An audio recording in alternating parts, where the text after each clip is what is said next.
మొన్న షష్ఠి పూర్తికొచ్చినప్పుడు ఈ గుండి కాజేసుంటుంది. దొంగ మొహంది. లేదండి, నేను దొంగతనం చేయలేదు. ఈ గుండి నాకు దొరికింది. దొరికిందా? ఎక్కడ దొరికింది? దొంగలకి ఎక్కడైనా దొరుకుతుంది అత్తయ్య. వాళ్ళింటి ముందు దొరికింది అని చెప్పినా కూడా మనం ఆశ్చర్యపోనక్కర్లేదు.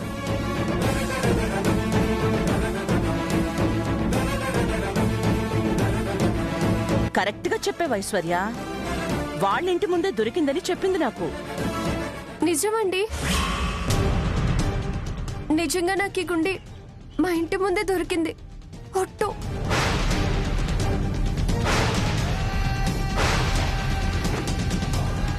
మా ఇంట్లో పోయిన గుండి మీ ఇంటి ముందు ఎలా దొరుకుతుంది? ఎలాగంటే అఖిల్ బాబు మా ఇంటికి వచ్చినప్పుడు జారి పడిపోయి ఉంటుంది.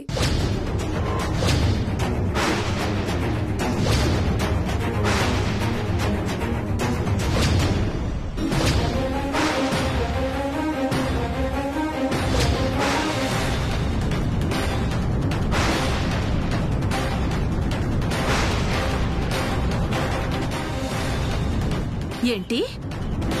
అఖిల్ బాబు మీ ఇంటికొచ్చాడా? అవును.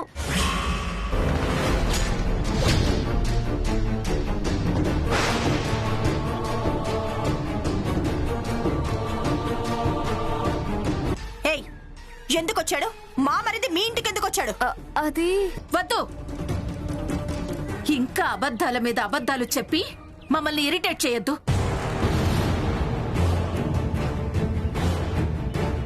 ఇంకా ఇలాంటి దొంగలతో అబద్ధాల కోరుతో మాట్లాడాల్సిన అవసరం మనకి లేదు. గెంటేయ్, దాన్ని మెడపట్టి బయట గెంటేయ్. పోదవే. అయ్యో,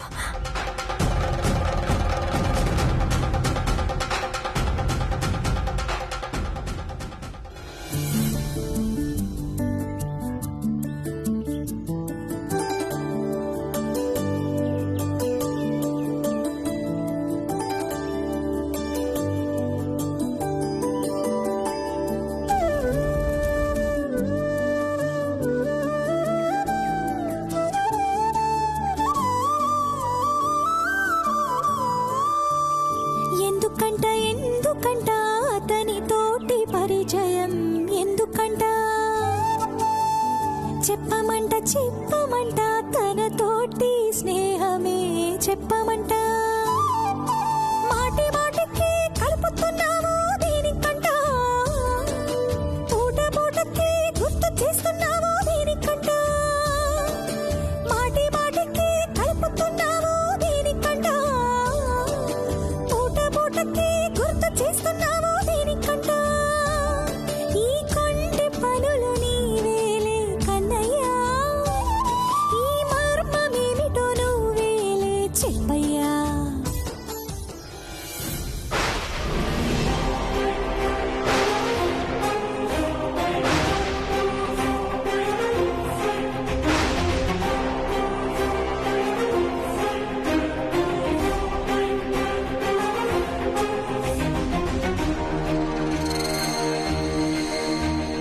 ఏంటి శ్యామ, ఏమైంది?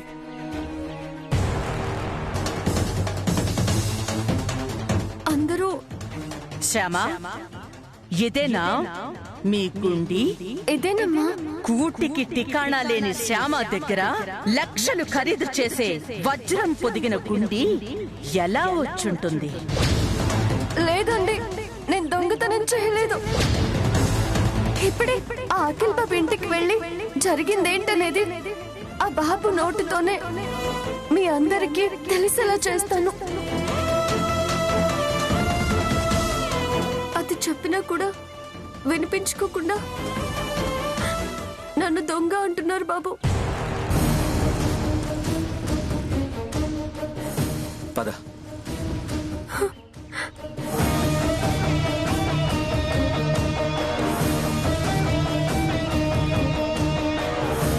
మమ్మీ, ఈ అమ్మాయి చెప్పింది నిజం.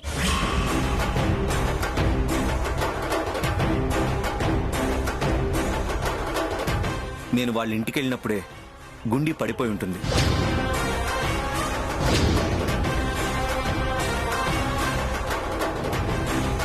నువ్వు వాళ్ళింటికి వెళ్ళడం ఏంటి నాన్న?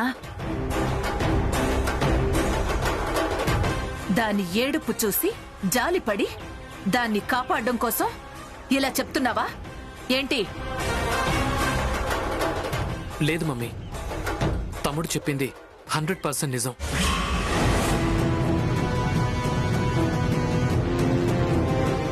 అబద్ధాలు చెప్పేవాళ్ళని, మోసాలు చేసేవాళ్ళని అసహించుకునే అఖిల్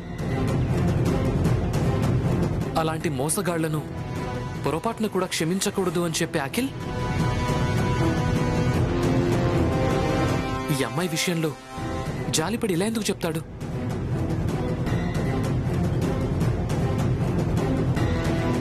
నిజంగానే అఖిల్ ఈ అమ్మాయి వాళ్ళ ఇంటికి వెళ్ళాడు.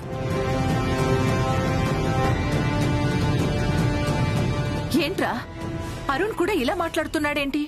వాళ్ళు చెప్పేది నిజమే మమ్మీ. ఆ రోజు మార్కెట్ దగ్గర గొడవ జరిగిందని చెప్పాం కదా.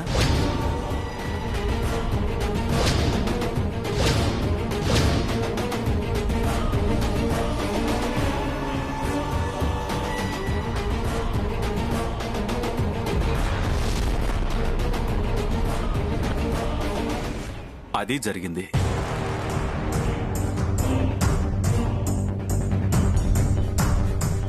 గాయాలతో ఉన్న అమ్మాయిని వాళ్ళ ఇంటి దగ్గర దించడానికి అఖిల్ వెళ్ళాడు. అలా వాళ్ళ ఇంటికి వెళ్ళినప్పుడు ఆ గుండి జారిపోయి ఉంటుంది మమ్మీ. అవును బాబు, మా ఇంటి ముందే జారిపడింది. అది మా తమ్ముడికి దొరికింది. దొరికితే దాన్ని వెంటనే మాకు తెచ్చివ్వాలి కదా. ఎందుకు తెచ్చివ్వలేదు? పోనీ గురువమ్మ గారి కన్నా ఇచ్చి మాకు ఇవ్వమని చెప్పాలి కదా. ఆ పని ఎందుకు చేయలేదు?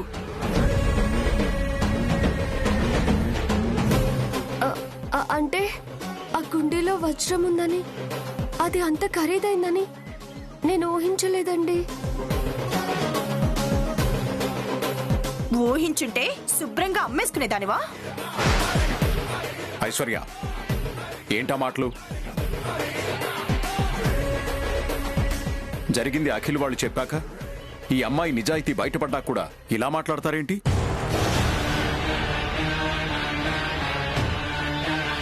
ఇలాంటి వాళ్లతో ఇలాగే మాట్లాడాలండి. వీళ్ల గురించి మీకు తెలీదు.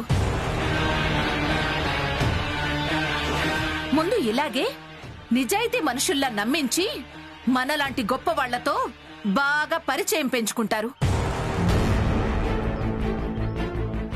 ఆ తర్వాత మెల్లగా వాళ్ళ అవసరాలకి మనల్ని వాడుకోవడం మొదలు పెడతారు. అయ్యయ్యో, నేను అలాంటి దాన్ని కాదండి.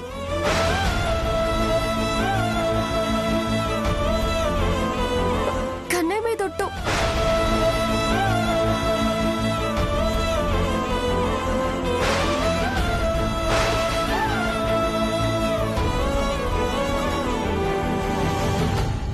పాపం ఈ అమ్మాయి మొహం చూస్తుంటే అలాంటి పిల్ల అనిపించడం లేదు వసంత. ఎవరు ఎలాంటి వాళ్ళో నాకు బాగా తెలుసండి. వదినా, చెప్పొదినా, అసలు ఇలాంటి దాన్ని పనిలో ఎలా పెట్టుకున్నావు? ఇలాంటి పిల్ల పక్కనుండడం నీకు నీ కూతురుకు కూడా మంచిది కాదు. వీలైనంత తొందరగా దీన్ని పనిలో నుంచి తీసి పడేస్తే బావుంటుంది. అలాగే వదినా, అలాగే.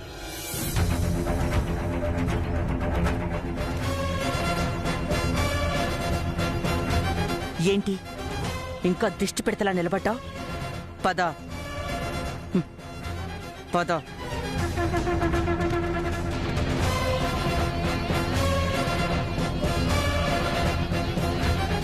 సారీ ఆంటీ, అనవసరంగా మా వల్ల మీకు ఇబ్బంది కలిగినట్టుంది.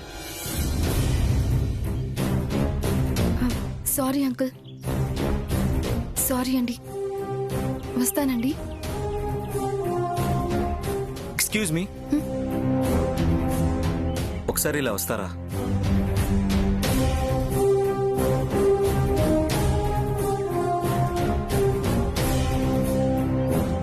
మమ్మీ, రేపు హోలీ కదా, ఇవాళ జరిగిన డిస్టర్బెన్స్ అంతా మర్చిపోయి అందరూ హ్యాపీగా ఉండాలంటే రేపు హోలీ స్పెషల్గా సెలబ్రేట్ చేసుకోవాలి.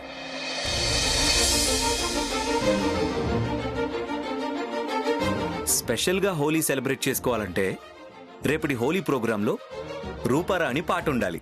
అమ్మో, నేను పాట పాడాలా? ఎటు రూపారాణి వాళ్ళు వచ్చారు కాబట్టి వాళ్ళని వాళ్ళకి ఇక్కడే మన అవుట్ హౌస్ లో ఉండమందాం. రేపు హోలీలో పాట పాడే వెళ్తారు. ఏమంటావ్? అలాగే నాన్న, నువ్వు అడిగితే నేను కాదు అని ఎందుకంటాను? అమ్మ రూపా, ఆంటీ, విన్నావు కదా, ఇవాళ మీరిక్కడే ఉండాలని మీ మమ్మీకి చెప్పు. ఆ అమ్మాయి మాత్రం ఇక్కడ ఉండడానికి వీల్లేదని చెప్పు. దాన్ని పంపించేసి రమ్మని చెప్పు. అలాగే ఆంటీ. పదండి డాడ్. శ్యామ లేకుండా నేను ఎలా పాట పాడతాను?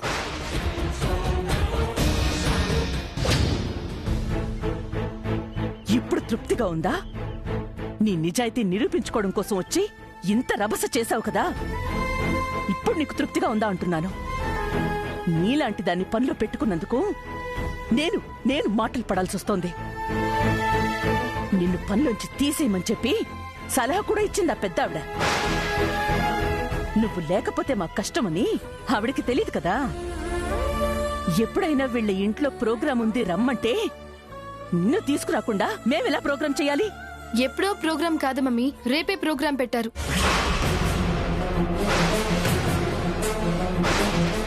రేపా? అవును మమ్మీ, రేపు మార్నింగ్ ప్రోగ్రాం పెట్టారు. రేపు హోలీ కదా, ఇవాళ నైట్ కి మనిద్దరం వాళ్ళ అవుట్ హౌస్ లో ఉండాలట.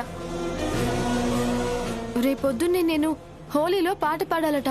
కొంప మునిగింది. గురువమ్మ, మీరేం కంగారు పడకండి. ఎలాగైనా రేపు హోలీలో పాట పాడదాము. ఎలా పాడతావే? ఎలా పాడతావు? అదేమైనా స్టేజ్ మీద ప్రోగ్రాం అనుకున్నావా? తెర వెనక నిలబడి నువ్వు పాడటానికి? నలుగురు ముందు నిలబడి పాట పాడాలంటే ఎంత కష్టం. కష్టమే అనుకో రూపారాణి. ఎంత కష్టమైనా కూడా ఎలాగోలా పాడాలి కదా, మరి తప్పదు. సర్లే, ఎలా పాడాలి ఏంటని తర్వాత ఆలోచించొచ్చు. ముందు ఎవ్వరికంట పడకుండా దీన్ని మనతో పాటు అవుట్ హౌస్ కి తీసుకెళ్ళాలి. ముందు దాని సంగతి చూడు.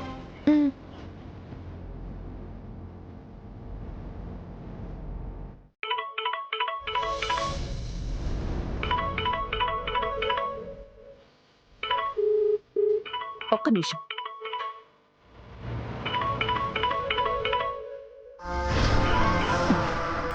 హలో, చెప్పు శోభ. నేను చెప్పడం కాదు గురువమ్మ గారు, మీరే చెప్పాలి.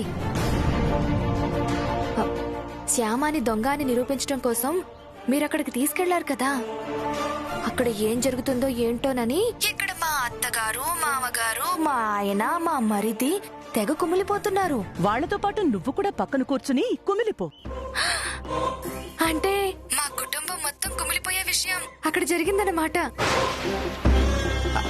ఇంతకీ అక్కడ ఏం జరిగింది గురువమ్మ గారు?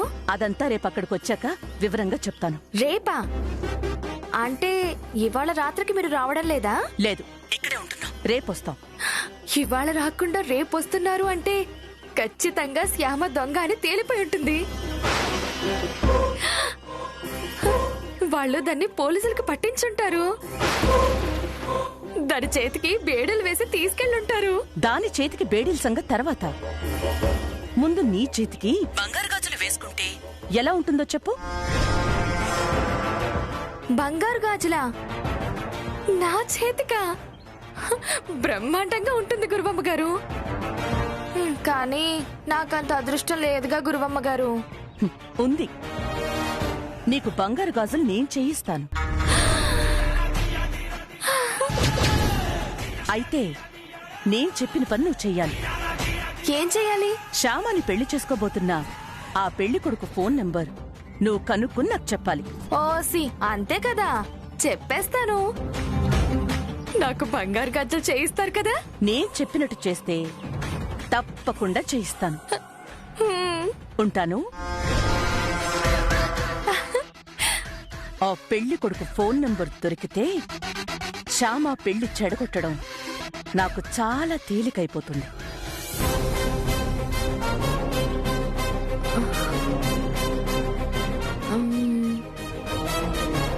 ఆ మల్లికార్జునరావుని అడిగితే పెళ్లి కొడుకు ఫోన్ నెంబర్ తెలుస్తుంది. కానీ మల్లికార్జునరావు నెంబర్ ఎలా సంపాదించాలి?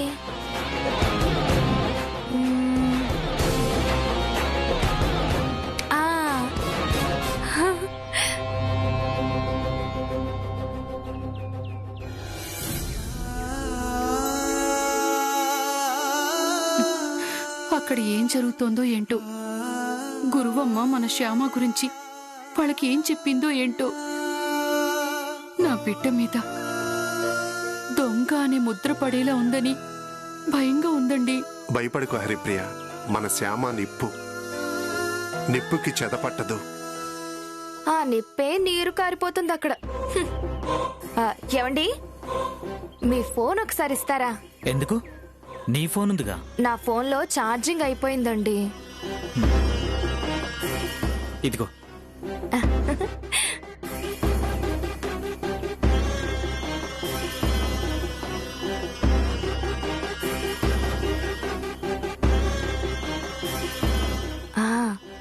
మల్లికార్జున్.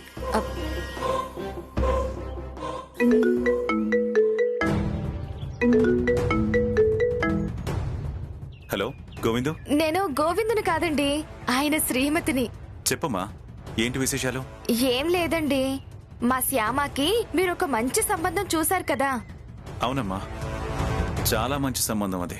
ఆ పెళ్లి కొడుకు చాలా చాలా మంచివాడిలా ఉన్నాడు. అవునమ్మా, చాలా మంచివాడు. ఆ పెళ్లి కొడుకు ఫోన్ నెంబర్ కొంచెం చెప్తారా? అతని ఫోన్ నెంబర్ నీకెందుకమ్మా? అంటే అది ఎంతైనా మా ఇంటి కాబోయే అల్లుడు కదా అని. కాబోయే అల్లుడి ఫోన్ నెంబర్ మా దగ్గర ఉంటే బాగుంటుంది కదా అని. ఏదైనా అవసరమైతే అతనితో మాట్లాడొచ్చు కదా, అందుకేనండి. ఇప్పుడేం అవసరం వచ్చిందమ్మా? ఇప్పుడు అతనితో ఏం మాట్లాడాలి?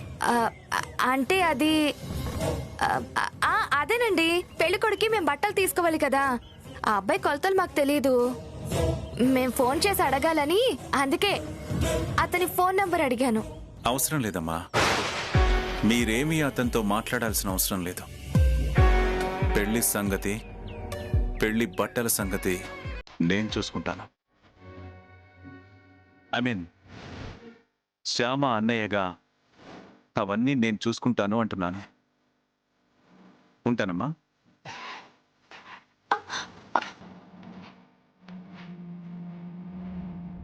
పెళ్లి కొడుకు ఫోన్ నెంబర్ అడిగారు అంటే సంబంధం విషయంలో ఏమైనా డౌట్ వచ్చి ఉంటుందా? డౌట్ అంటూ వస్తే వాళ్ళు ఎలాగోలా పెళ్లి కొడుకు ఫోన్ నెంబర్ తెలుసుకునే ప్రయత్నం చేస్తారు. వాళ్ళ ప్రయత్నాలు ఎప్పటికప్పుడు నాకు తెలియాలి అంటే వాళ్ళు నా కనుసన్నల్లో ఉండాలి. అంటే వాళ్ళని ఈ ఊరికి షిఫ్ట్ చేయాలి. ఎస్, ఈ ఊరికి షిఫ్ట్ చేయాలి. చేస్తాను.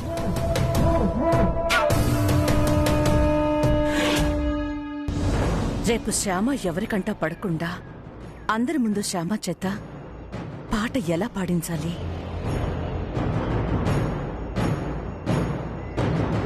గురువమ్మ గారు. ఏంటి? ఒక్కసారి మీ ఫోన్ ఇస్తారా? ఎందుకు? ఇక్కడ ఏం జరిగిందో ఏంటో అని మా ఇంట్లో వాళ్ళు కంగారు పడుతూ ఉంటారు. ఒక్కసారి ఫోన్ చేసి. ఆహా, ఇప్పుడు నువ్వు వాళ్ళకి ఫోన్ చేసి నీ నిజాయితీ నిరూపించుకున్న విషయం చెప్పాలా? అంటే రాత్రికి మనం ఇక్కడే ఉండిపోతున్నాం కదా, ఆ విషయమైనా వాళ్ళకి చెప్పాలి కదా. రేపొస్తున్నావు అనే విషయం నేను వాళ్ళకి చెప్పానులే. అమ్మయ్యా, చెప్పారా? అయితే పర్లేదమ్మా. ఏంటమ్మా ఇది? దాంతో కబుర్లు పెట్టి కూర్చున్నావేంటి? యువతలు నేనెంత టెన్షన్ పడుతున్నానో తెలుసా? ఎందుకమ్మా టెన్షన్? ఎందుకంటావేంటి? స్టేజ్ మీద ప్రోగ్రాం అయితే శ్యామ ఎవరికంటా పడకుండా వెనక నుంచి పాడడానికి మనకి వీలుగా ఉంటుంది. రేపు హోలీలో అందరి ముందు పాడాలంటే ఎలా పాడుతుంది? పైగా దీని మొహం కనపడితే దీన్ని మెడ పట్టుకుని బయటికి గెంటేస్తారు. ఏం చేయాలో అర్థం కావడం లేదు. నేను దాని గురించి ఆలోచిస్తున్నాను.